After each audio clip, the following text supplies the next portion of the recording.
சாதாரண குடும்பத்திலேருந்து வந்தவங்க வந்து ஒரு நேர்மையான முடிவெடுத்து வெளியில வந்தா கூட அவங்க ஏதாவது ஒரு பெரிய கட்சியில போய் சேருவாங்க. அப்படி இல்லைன்னா அவங்க எம்பி பதவிக்காக போவாங்க, பணம் பதவிக்கு ஆசைப்பட்டு தான் இருப்பாங்க அப்படின்னு எல்லாருமே நினைக்கிறாங்க. அப்படி கிடையாது. ஏன்னா இன்னைக்கு வந்து அரசியல் அப்படிங்கிறது எல்லாருக்குமானது தான். இதுல வந்து அரசியல் வாரிசுகளா இருக்கணும், அல்லது சினிமா பிரபலமா இருக்கணும், அப்படி இல்லைன்னா யாருக்காச்சும் அடிமையா இருந்துட்டு வந்து தான் ஒரு பெரிய பதவிக்கு வரணும் அப்படின்லாம் கிடையாது. இந்த தத்துவம் தான் இந்த 40 ஆண்டுகளாக ஒரு தலைவராக பார்க்கப்பட்ட எல்லாருமே இதன் பின்னணியில தான் வந்தாங்க. ஆனா சாதாரண குடும்பத்துல பிறந்தவங்களும் அரசியல் அப்படிங்கிற ஒரு நல்ல விஷயத்தை எடுத்து பண்ண முடியும் அப்படிங்கிறதுக்கு ராஜேஸ்வரி பிரியா ஒரு எடுத்துக்காட்டா இருக்கணும்னு ஆசைப்படுறேன். இந்த பிரஸ் மீட்டோட நோக்கம் இதுதான். இப்போ வந்து என்னுடைய முடிவு தனியாக ஒரு அமைப்பு அமைச்சு, அதாவது அரசியல் கட்சிக்கான ஒரு கட்டமைப்பை உருவாக்கக்கூடிய ஒரு அமைப்பு அது. அந்த அமைப்பின் மூலமாக நல்லவர்கள், நேர்மையானவர்கள், நாட்டோட நிலைமையை பார்த்து பார்த்து ஒதுங்கி ஒதுங்கி போனவங்களாம் இப்போ வரணும். அதுதான் முக்கியம். சாதாரணமாகவே அரசியல்லாம் என்ன சொல்லுவாங்க, அது ஒரு சாக்கடை, அதை பார்த்தா ஒரு எரிச்சல், தேவையா இது, இந்த மாதிரியே தான் எல்லாரும் பேசுறாங்க. ஆனா இது மாதிரி பேசுறவங்க எல்லாரையும் அரசியல் பக்கம் கொண்டுட்டு வந்தா மட்டும்தான் இந்த நாட்டை திருத்த முடியும், மாற்ற முடியும். இப்படியே இருந்துச்சுன்னா இந்த நாட்டை கூறு போட்டு வித்துருவாங்க. அதனால இது போல இன்னைக்கு வந்து எனக்கு இங்க உட்கார வச்சதோட காரணம் என்னன்னு கேட்டீங்கன்னா, இந்த ஒரு வாரமாக எனக்கு வந்திருக்கக்கூடிய கால்ஸ், ஃபோன் கால், அவ்வளோ பேர் எல்லா மாவட்டங்கள்ல இருந்து வாழ்த்து தெரிவிச்சிருக்காங்க. நம்பர் எப்படி கிடைச்சதுன்னு கூட தெரியல. இதுல வந்து இளைஞர்கள் ஒரு பக்கம், மாணவர்கள் ஒரு பக்கம், ரிட்டையர்ட் ஆனவங்க ஒரு பக்கம், இன்னும் அறிவியல் சார்ந்தவங்க, தமிழ் சார்ந்தவங்க, எல்லா துறையினரும் என்னை வந்து பாராட்டி இருக்காங்க. அப்படிங்கும் போது சரி, ஒரு நேர்மையான முடிவுக்கே இந்த அளவு பாராட்டு கிடைக்குதுன்னா நம்மளோட முடிவுல இன்னும் ஸ்ட்ராங் ஆகி அதுல நம்மளால முடிஞ்ச அளவுக்கு போய்கிட்டே இருந்தோம்னா நிச்சயமா நம்மளால ஒரு மாற்றத்தை உண்டு பண்ணலாம் அப்படின்னு நினைச்சிட்டு தான் நான் இந்த பிளானுக்கு வந்தேன். ஆக்சுவலாக இதுக்கு முன்னாடி கமல் சாரோட இணைந்து விட்டதாகலாம் பேப்பரில் கூட பத்திரிகை செய்தி வெளியானது. அதெல்லாம் பொய்யான தகவல். எனக்கு வந்து வாழ்த்து தெரிவிக்க கூப்பிட்டுருந்தாங்க, நான் நேரில் சந்தித்தேன், அவ்வளவுதான். இன்னும் பிற கட்சிகள் இருந்தெல்லாம் கூட அழைப்பு வந்துச்சு. நான் எல்லார்ட்டையும் தெளிவாக என்னோட முடிவை சொல்லிட்டேன். இப்போ உங்களோட கேள்விகளை என்கிட்ட கேட்கலாம். நான் கட்சி ஆரம்பிக்கிறது வந்து பாமகவிலேருந்து வந்து சேர்றவங்க அப்படின்னு கிடையாது. எடுத்துக்காட்டுக்கு என்னுடைய உடன் பிறந்த அண்ணன் நகர செயலராக இருக்காரு திருத்துறைப்பூண்டியில் பாமகவில். அவருக்கு கூட நான் ஒரு ஃபோன் போட்டு கட்சியை விட்டு வெளியே வர சொல்லலை. இதுதான் என்னோட குணம். நான் யாரையும் ஒரு கட்சியிலேருந்து எடுத்துட்டு வர்றதுக்காக நான் இந்த அமைப்பை ஆரம்பிக்கல, ஒரு கட்சியை எதிர்க்கிறதுக்காக இந்த அமைப்பை ஆரம்பிக்கல. இது முழுவதுமாக மக்களுக்காக மட்டுமே. ஏன்னா இன்னைக்கு மக்களோட நிலைமை மக்களுக்கு தான் தெரியும். எந்த இடத்துல போனாலும் அவங்களோட பிரச்சனைக்கான சரியான தீர்வு இல்லாமல் தவிச்சுக்கிட்டு இருக்காங்க. இந்த எளிய முறையான அரசியலை நம்ம அறிமுகப்படுத்தினா அவங்க எல்லாம் அரசியலுக்குள்ள வரணும்னு நினைக்கிறேன். இது முன்னாடி வந்து நீங்கெல்லாம் முன்னாடி பார்த்துருக்கலாம், ஒரு இடத்துல இருந்து வந்தவங்க அந்த இடத்த பத்தி குறை சொல்றதும் அவங்கள பத்தியே பேசுறதும், இந்த அரசியலை தான் நான் ஒழிக்கணும்னு நினைக்கிறேன். ஏன்னா அவங்கள பத்தி குறை சொல்லி ஒன்றும் ஆக போறது இல்லை. நம்ம எதிர்ப்பு அரசியல். இப்போ ஒருத்தவங்களுக்கு வாரிசு அரசியலுக்கு வாய்ப்பு இருக்குன்னா வாரிசு அரசியலுக்கு வாய்ப்பு இல்லாதவங்க அதை பத்தி பேசுறாங்க. ரைட்டு தானே? இதே மாதிரியான அரசியல் ரிட்டர்ன் ஆகக்கூடாது. இதுல இருந்தெல்லாம் வித்தியாசமான ஒரு தனித்தன்மையான ஒரு சாதாரண மக்கள்ல ஒருத்தர் கூட, இந்த அதாவது சாதாரண மக்கள் கூட தலைவராக முடியுங்கிறத நிரூபிக்க இன்னைக்கு கிழமை இல்லை.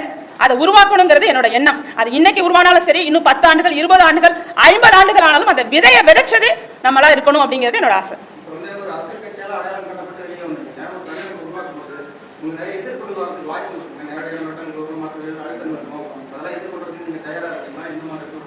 கண்டிப்பா இப்பயும் வந்துகிட்டு தான் இருக்கு. நிறைய பின்னூட்டங்கள்லாம் ரொம்ப கீழ்த்தரமான வார்த்தைகளை எல்லாம் பயன்படுத்துறாங்க. அதெல்லாம் நான் பார்த்துக்கிட்டு தான் இருக்கேன். இருந்தாலும் இதுக்கு பிறகு மிரட்டல்லாம் வந்துச்சுன்னா நான் பயப்பட மாட்டேன். ஏன்னா சாகிறது ஒரு தடவை தான். நம்ம சாகிறதுக்கு பயந்துக்கிட்டுலாம் வாழ முடியாது. நான் நாளைய பத்தி என்ன நாளைய வந்து பாசிட்டிவா பாக்குறேன். நான் பயந்தேன்னு வச்சுங்களேன், பொதுவாட்டிக்கு வரக்கூடாது. எனக்கு பயம் அப்படிங்கிறது கிடையாது.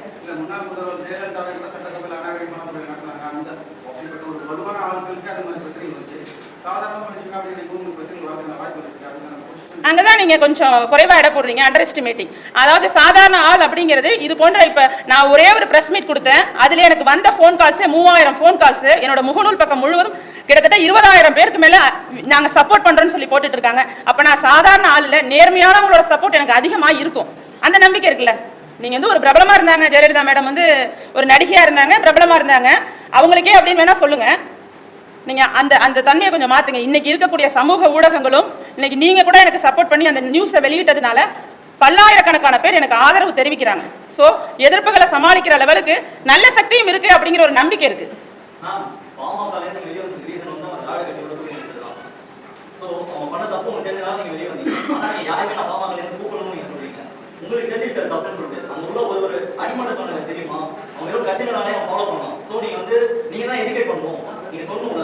நான் எஜுகேட் இல்லப்பா, நான் அதாவது கூப்பிடுறதுக்கும் எஜுகேட் பண்றதுக்கும் நிறைய வித்தியாசம் இருக்கு. நான் வந்து செய்யக்கூடிய செயல்பாடுகள், நான் எதை நோக்கி என் பயணம் இருக்குங்கிறத பார்த்துட்டு அவங்களாம் முடிவெடுத்துக்கணும். நான் இதெல்லாம் செய்ய போறேன், இப்படிலாம் பண்ண போறேன்னு நான் சொல்லிட்டு அவங்களை கூப்பிடுறது வந்து அது ஒரு பிசினஸ் மாதிரி ஆயிடும். அது ஒரு டீம் உருவாக்குறோம். அந்த டீம் அப்படிங்கிறது தானா வரணும் அப்படிங்கிறது தான்.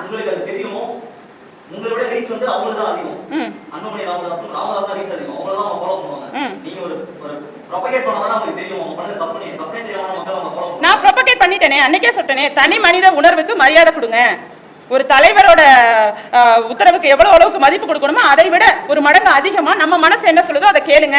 இளைஞர்களுக்காக தான் இந்த பிரஸ் மீட்டே கொடுக்குறேன் தான் நான் போன வாரம் கொடுத்த பிரஸ் மீட்ல சொல்லியிருக்கேன். அப்ப இதை விட தெளிவா சொல்லணும்னா டைரக்டா கூப்பிட சொல்றீங்க. இப்ப நான் சொல்லக்கூடிய தகவல் அப்படிங்கிறது, அந்த இளைஞர்கள் ஒரு நல்ல நாட்டிற்கான இளைஞர்களா இருந்தாங்கன்னா அவங்க சிந்தனைக்கு நிச்சயமாக எது சரி எது தவறுன்னு தெரியும். அப்படி தெரியாம இருக்கிறவங்களுக்கு போய் நம்ம எதுவும் சொல்லி கொடுத்து அவங்களை கூப்பிட வேண்டிய அவசியமும் இல்லை. ஏன்னா சில விஷயத்துல புடிமானமா இருப்பாங்க. எங்க குடும்ப காலத்துல இருந்து இருக்கோம், எங்களுக்கு கட்சி முக்கியம், அந்த கட்சி கொடியை போட்டு தான் நான் சாகணும் பாங்க. அந்த மாதிரி பீப்புள் எல்லாம் நம்ம எந்த மாற்றமும் கொண்டுட்டு வர முடியாது. நம்ம நினைக்கக்கூடிய அரசியல் 8 கோடி பேர் இருக்காங்க, 5 கோடி வாக்குகள் இருக்காங்க, டிஃப்ரெண்ட் கைண்ட் ஆஃப் பீப்புள் இருக்காங்க. அப்ப வேற மாதிரியான அரசியலை தான் நம்ம எடுத்துட்டு போக முடியுமே தவிர, இந்த வெள்ளை வேட்டி சட்டை போட்டுக்கிட்டு ஒரு போட்டோவை பாக்கெட்டுக்குள்ள வச்சுக்கிட்டு வெட்டுக்குத்து பண்ணிக்கிட்டு பஞ்சாயத்து பண்ணிக்கிட்டு இந்த மாதிரி அரசியல் அப்படிங்கிற விஷயத்தை அசிங்கமா ஆக்கியிருக்காங்க. இந்த அசிங்கத்தை எடுத்து சொல்றதுக்கு ஒருத்தர் வேணும் நாட்டுக்கு. தேர்தலில் ஜெயிக்கிறோம் ஜெயிக்கலங்கிறதெல்லாம் அடுத்த விஷயம். ஆனா இதை எடுத்து சொல்றதுக்கு ராஜேஸ்வரி பிரியா இருப்பேன்.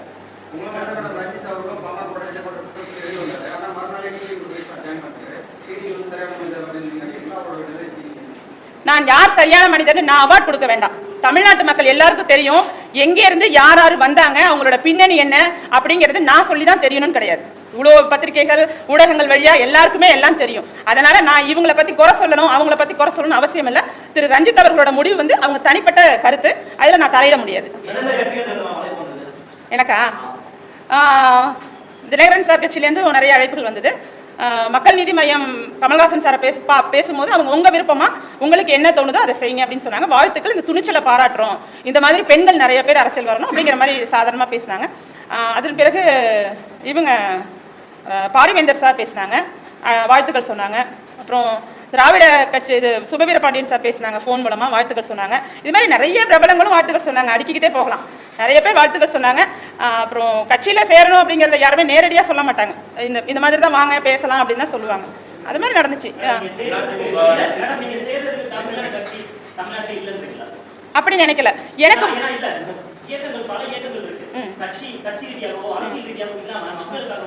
அந்த திட்டங்களை எதிர்ப்பதற்காகவும் அந்த மக்களுக்கு எதிர்க்கப்படக்கூடிய தவறான திட்டங்களை எதிர்ப்பதற்காக பல இயக்கங்கள் இருக்கிற பல இயக்கங்கள் இருக்கு. அந்த இயக்கங்கள் சேர்த்து நீங்க மக்களுக்காக சேவை செய்யலாம். அல்லது தமிழகத்திலேயே பல கட்சிகள் நேர்மையான கட்சிகள் இருக்கு, அதுல நீங்க எதிர்த்து பணியாற்றுவீங்க. ஏன் இது தனியா கட்சி?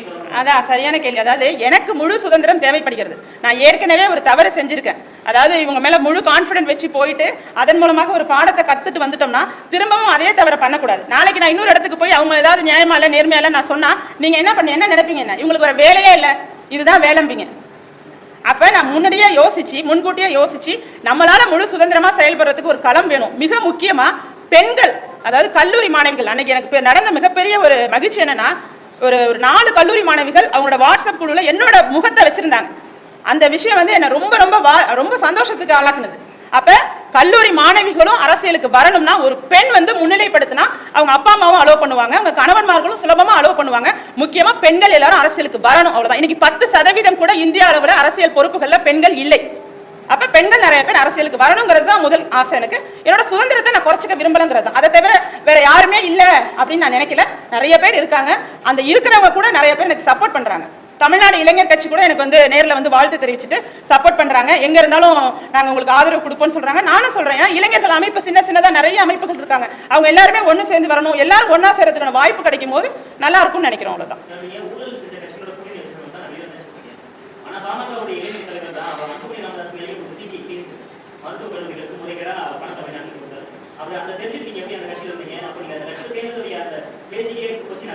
இல்ல அதாவது குற்றம் சாட்டப்படுறதுக்கும் தீர்ப்பு வர்றதுக்கும் வித்தியாசம் இருக்குல்ல. தீர்ப்பு வந்து அவங்க குற்றவாளின்னு அறிவிக்கப்படல.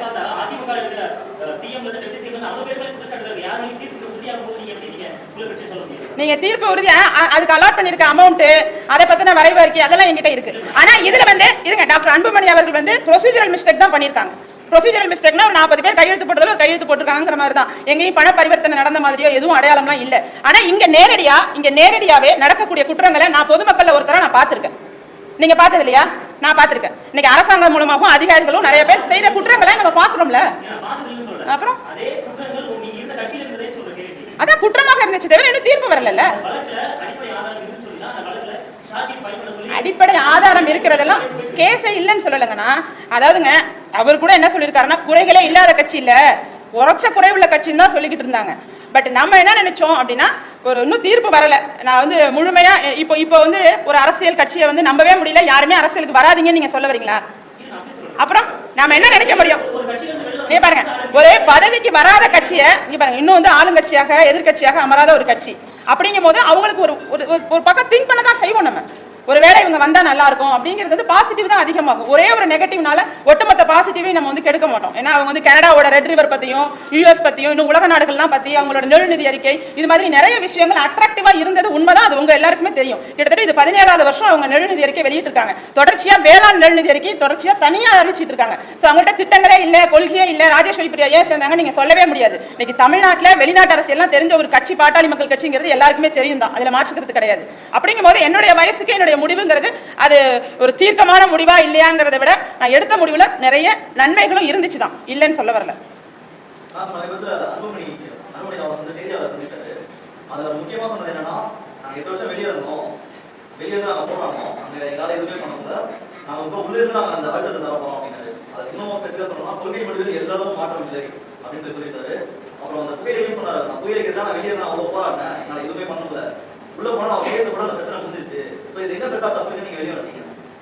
இல்ல, அதாவது நீங்களே தான் அதுக்கு மாறாக பல கேள்விகளை அந்த கணத்திலையும் கேட்டீங்க. இப்ப இந்த கேள்வியும் நீங்க கேட்பீங்க. இது உங்களோட திறமை சார்ந்த கேள்வி. இது என்னன்னா, ஒரு ஊழல் இருக்கு அப்படின்னு அவங்க மேல ஊழல் இருக்கிறத குறிப்பிட்டுட்டு அவங்களோட போய் நான் ஊழலை குறைப்பேன்னு சொல்றது வந்து எந்த அளவுக்கு சாத்தியம்னு ஒரு சின்ன குழந்தைக்கு கூட தெரியும். நான் இதை விட தெளிவா சொல்ல முடியாதுங்க. ஒரு சின்ன குழந்தைக்கு கூட தெரியும். யாராவது ஒருத்தவங்க இந்த மாதிரி தப்பெல்லாம் செஞ்சுட்டு இருக்காங்கன்னா அவங்க கூடவே சேர்ந்து நான் வந்து அவங்க தப்பை திருத்திட்டு அவங்கள பெரிய புத்தரா மாத்திருவேன் அப்படின்னு சொன்னா எப்படிங்க நம்ப முடியும்? நம்ம இல்லைங்க, அடிமட்டத்திலே இல்ல காலமாக இருந்துகிட்டு இருக்க அரசியல் முறையை சுட்டி காமிச்சு அவங்க சொல்ற விஷயம் வந்து வேற எதுவும் அவங்க சொல்ல முடியாது. 8 ஆண்டுகள் தனிச்சு நின்னது உண்மைதானே. அதனால அவங்க அதை தான் சொல்ல முடியும். ஆனா அதற்காக எடுத்த முடிவு வந்து சரியானது அப்படின்னு சொல்ல முடியாதுல்ல. எடுத்த முடிவு வந்து நான் கூட்டணி வச்சுட்டா நான் எல்லாத்தையுமே திருத்திடுவேன். இன்னைக்கு இருக்கிற அத்திக்கடவு அவிநாசி திட்டம் இன்னைக்கு அடிக்கல் நாட்டுறது கூட போன வருஷம் பட்ஜெட்லயே 250 கோடி ஒதுக்கிருக்காங்க. உங்களுக்குலாம் தெரியும்ல.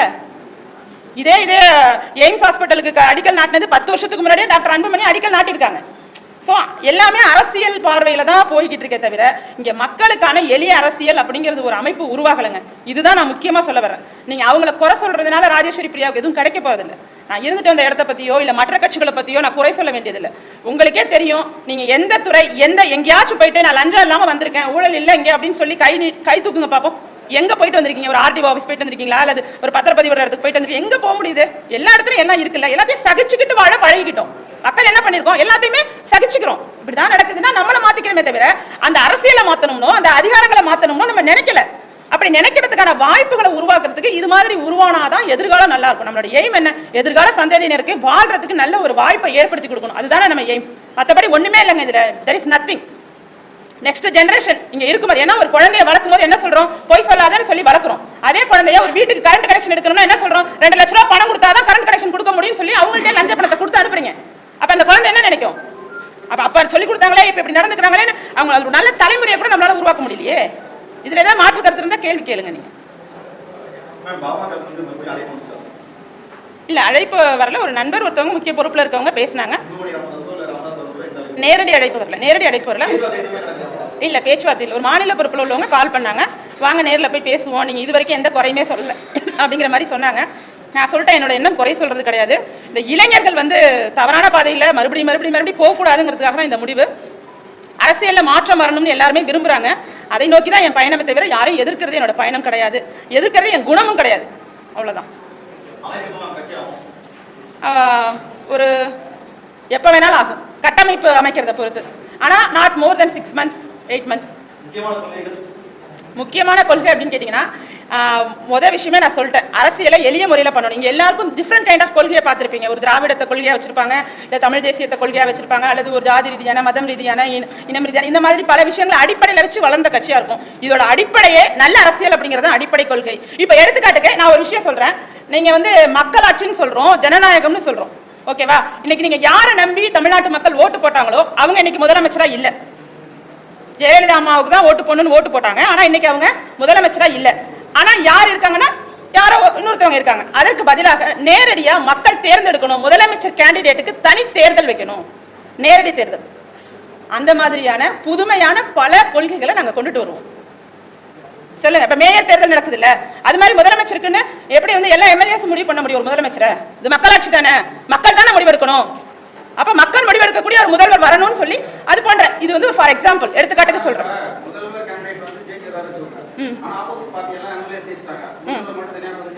அதற்கான திருத்தங்கள்லாம் நிறைய பண்ண முடியுங்க. இப்ப மேயரை தேர்ந்தெடுக்கிற மாதிரி இப்ப சேர்மேன் எலெக்ஷன்லாம் வந்துச்சு, இப்ப கவுன்சிலர்லாம் தேர்ந்தெடுக்கிற மாதிரி ஒரு முறை வந்துச்சு. அதன் பிறகு சேர்மேன் வந்து தனியா தேர்தல் இடணும்னு வந்துச்சா இல்லையா? அடிப்படையில பாத்தீங்கல்ல, அது மாதிரியான முறையில ஒரு முதல்வர்னா ஒரு தகுதி வேணும், ஒரு விருப்பப்படக்கூடிய கேண்டிடேட் இவங்கன்னு சொல்லினா அட்லீஸ்ட் மக்கள் விளக்கணும்ல. நான் சொல்ல வர பாயிண்ட் அதுதான். ஆமாங்க, இப்ப அவங்க இல்ல, நான் அவங்களுக்கு தனி இது வந்துங்க இதே நீங்க தமிழ்நாட்டை பத்தி பேசுறீங்க, இது வந்து அமெரிக்கா போன்ற நாடுகள்ல இருக்கக்கூடிய விஷயம். இது ஒரு தலைவர் அப்படிங்கிறதுக்கு ஜனநாயகம் அப்படின்னா மக்களாட்சினா நேரடியா தான் தேர்ந்தெடுக்கணுங்கிறதா முறை. இது மாதிரி நம்மளோட இந்திய அரசியல் அமைப்புலயே நிறைய விஷயங்கள் டெமோக்ரஸி பத்தி விரிவா சொல்லாம இருக்கு. அந்த விரிவா சொல்றதுக்கான நிறைய விஷயங்களை நாங்க எடுத்துக்கிட்டு போவோம். ஏன்னா எங்களுக்கு தேவை அடுத்த ஜெனரேஷனுக்கு சூப்பரான தமிழ்நாடு வேணுங்க. நல்ல 8 கோடி மக்கள் இருக்காங்களா, அருமையா அவங்க வாழ்க்கை தரம் உயர்ந்திருக்கணும். வாழ்க்கை தரம் உயர்றதுக்கு இங்க என்ன வழி பண்றாங்க? சில திட்டங்கள், கொள்கைகள் எல்லாமே இந்த கட்சிக்காரங்க பேசுறது எல்லாமே எப்படி இருக்கு? காவிரி மேலாண்மை வாரியம் அப்படி எத்தனை வருஷமா சொல்றாங்க? அத்திக்கடவு அவிநாசி திட்டம் 1957 சொல்றாங்க. இதே மாதிரி தான் இன்னைக்கு அரசியல் களம் இருந்துகிட்டே இருக்கு. இதே அரசியல் களத்தை கண்டினியூ பண்ண முடியாது. சில புதுசான விஷயத்தை நாங்க சொல்லுவோம் தான், அதற்கான விளக்கமும் நாங்க கொடுப்போம். அதுக்கு விளக்கமா என்னென்ன கொள்கைகள், என்னென்ன திட்டங்கள், எல்லா வரைவுகளையும் நான் வந்து 6 மாசம் கழிச்சு சொல்றேன். தலை அப்படின்னு சொல்ல மாட்டேன், கொள்கைனோட அப்படி தலையே சொல்ல மாட்டேன். நான் தெளிவா இருக்கேன், நல்ல அரசியலை பண்ணணும்னு தெளிவா இருக்கேன். அந்த அரசியலை எப்படி பண்ணணுங்கிறத கூடிய விரைவில் இன்னொரு பிரஸ் மீட்ல அமைப்போட பெயர் எல்லாமே, அதோட கொள்கைகள் எல்லாமே உங்க முன்னாடி தான் நான் சொல்ல போறேன். அது மக்கள் சொல்லணும், நான் ஏன் சொல்ல முடியும்?